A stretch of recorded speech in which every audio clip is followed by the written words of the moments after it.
All right, sisters, we're doing ICF construction today, and when did you guys learn how to do this? This morning. So you feel pretty confident you can show me how it works? Oh yeah, definitely. Yeah, it's actually pretty easy, and it's super light, which makes it easy to put together.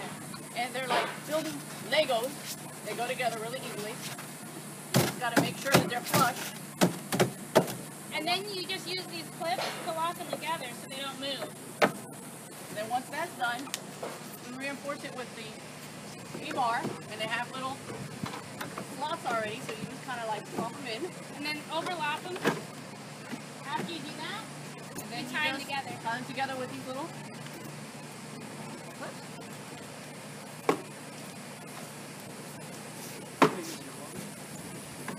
So would you say it's pretty easy? Oh yeah, pretty easy. And you can see in about 2 hours worth of time, we've already accomplished all this.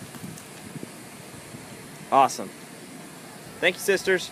Awesome. Bye.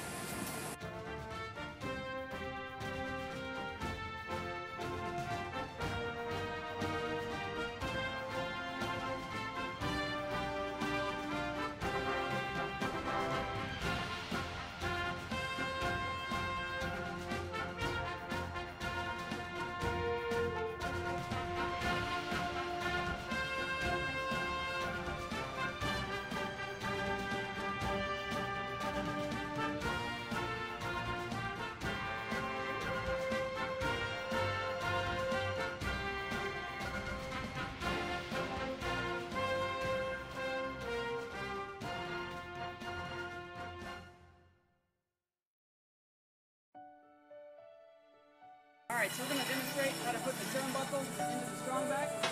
Put it up here, the height we need it. Slide your pin through the holes. Like so.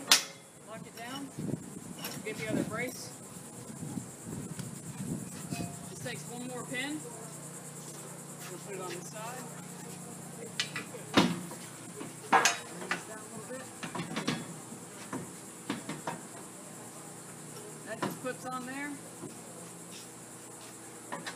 Another pin and the hole down here.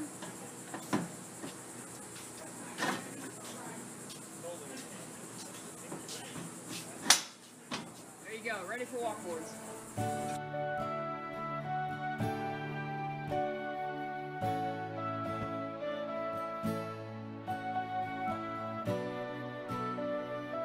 This is what we're doing to make sure that our walls stay straight and plumb throughout these long runs of ICF.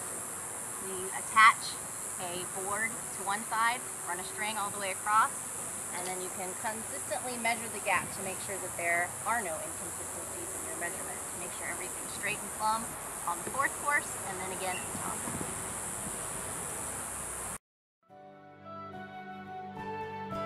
So outside we plumb the walls with the string and the board horizontally. Inside we use these turnbuckles and strong backs.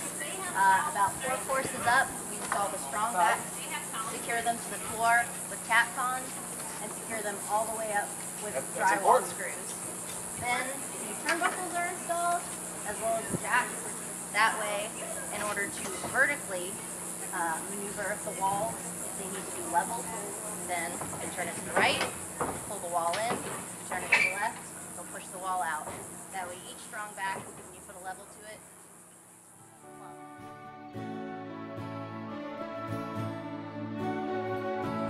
So somebody lost a tool in the wall, so now we'll have to cut it out. So first we'll have to cut a hole, remove the tool, and then we'll patch the wall. Cut the hole, we'll remove the section, and retrieve the tool. After that, we're going to start patching it. So we'll replace the section, and now we'll need to cover it with a piece of board. And we want to make sure we have it over at least 2 sections of the webbing. So that way we can screw it all the way around it and keep it secure.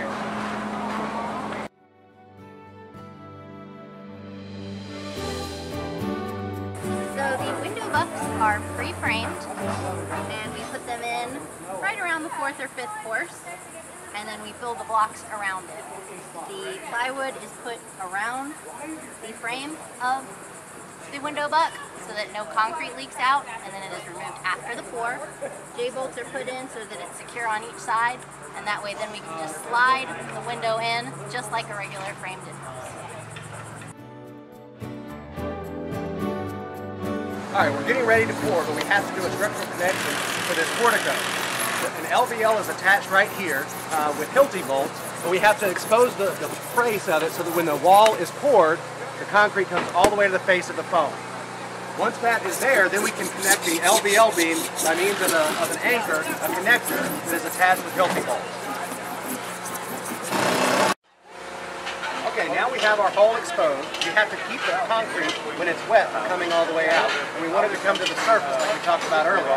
So we're going to cover it with plywood, anchor it to the studs, and then it'll prevent it. Once it's all dry, then we'll be able to pull the plywood off and be able to anchor directly to solid concrete. Okay, now we have our hole exposed. We have to keep the concrete, when it's wet, from coming all the way out. And we want it to come to the surface like we talked about earlier. So we're going to cover it with plywood, anchor it to the studs, and then it'll prevent it. Once it's all dry, then we'll be able to pull the plywood off and be able to anchor directly to solid concrete.